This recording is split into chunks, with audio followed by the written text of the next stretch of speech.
My YouTube channel আরবি creation. আজকে আমরা একটা নতুন জামার ডিজাইন দেখাবো। Let's start. জামাটি তৈরি করার জন্য এখানে মাত্র 1 গজ পরিমাণ কাপড় নিয়েছি। তো প্রথমে আমি বডি পার্ট নিয়ে নিলাম। এখানে 2 পার্ট কাপড় নিয়েছি। এই কাপড়টি লম্বা নিয়েছি 7 ইঞ্চি আর চওড়া নিয়েছি 15 ইঞ্চি। তো কাপড়টিকে ডাবল ভাঁজ দিয়ে 4 পার্ট করে নিতে হবে।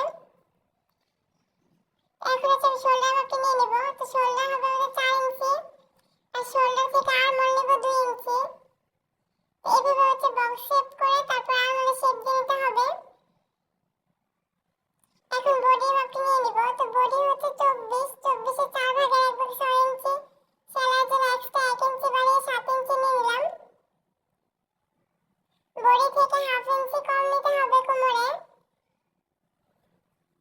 আর নিচে হাফ ইঞ্চি নিয়ে তারপর রাউন্ড করে দিব। এখন মার্ক অনুযায়ী কাপড়টি কাটিং করে নিতে হবে। তো এই পর্যায়ে একটি রিকোয়েস্ট, যারা আমার চ্যানেলে নতুন নতুন জামা ডিজাইন শিখতে চান তারা প্লিজ আমার চ্যানেলটি সাবস্ক্রাইব করে রাখবেন আর পাশে থাকা বেল আইকনটি বাজিয়ে দিবেন পরবর্তী ভিডিও নোটিফিকেশন সবার আগে পাওয়ার জন্য। আর যারা অলরেডি সাবস্ক্রাইব করেছেন তাদেরকে অসংখ্য ধন্যবাদ। তো এখন কাঁধে বেল্টের জন্য কাপড় নিয়ে নিব। তো বেল্টের জন্য এখানে আমি 2 পার্ট কাপড় নিয়েছি। এই কাপড়টি লম্বা নিয়েছি 2.5 ইঞ্চি আর চওড়া নিয়েছি 7 ইঞ্চি। তো এখন আমি কুচির জন্য কাপড় নিয়ে নিব। তো কুচির জন্য এখানে 2 পার্ট কাপড় নিয়ে নিলাম। এই কাপড়টি লম্বা নিয়েছি 3 ইঞ্চি আর চওড়া নিয়েছি 29 ইঞ্চি। এখন নিচের পার্টের জন্য কাপড় নিয়ে নিব। তো এখানে 2 পার্ট কাপড় নিয়েছি।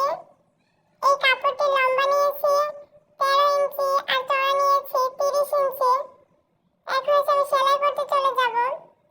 তো বডি পার্টের প্রথমে আর্মহোলের সেটে সেলাই করে নিতে হবে। তো পাইপিনের কাপড়টার উপর রেখে তারপর সাইড থেকে সেলাই দিয়ে নিব।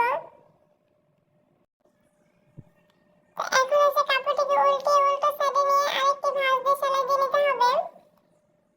তো দুইটা ভাঁজ দিয়ে এর উপর দিয়ে আরেকটি সেলাই দিয়ে নিচ্ছি। একইভাবে এই সেটটা সেলাই করে নিতে হবে।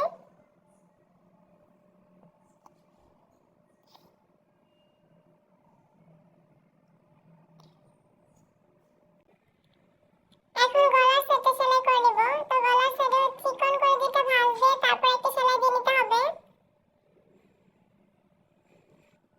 তো একইভাবে আমি দুইটা পার্টে সেলাই করে নিয়েছি। এখন বেল্টের জন্য কাপড় নিয়ে নিব। তো এই বেল্টের কাপড়টা এভাবে ডাবল ভাঁজ দিয়ে তারপর সাইড থেকে একটা সেলাই দিয়ে নিতে হবে।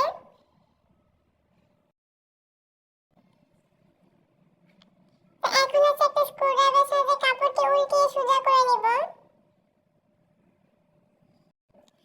তো বেল্টের কাপড় দুটো হাত দিয়ে চাপ দিয়ে সমান করে নিলাম। এখন বডি পার্টের সাথে অ্যাটাচ করে নিতে হবে। তো বডি পার্টের নিচে রেখে তারপর একটা চাপ সেলাই দিয়ে নিতে হবে।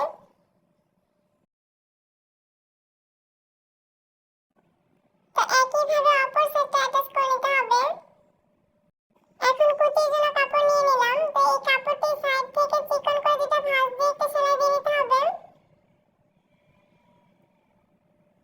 তো কুচির কাপড় 2 সাইডে সেলাই দিয়ে নিতে হবে।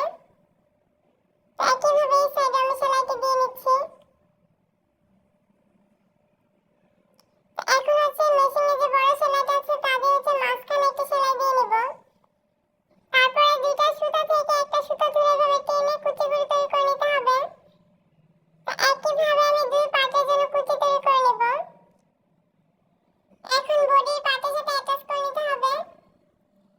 তো কুচির কাপড়টা এর উপরে রেখে তারপরে মাঝখানে একটা সেলাই দিয়ে নিব।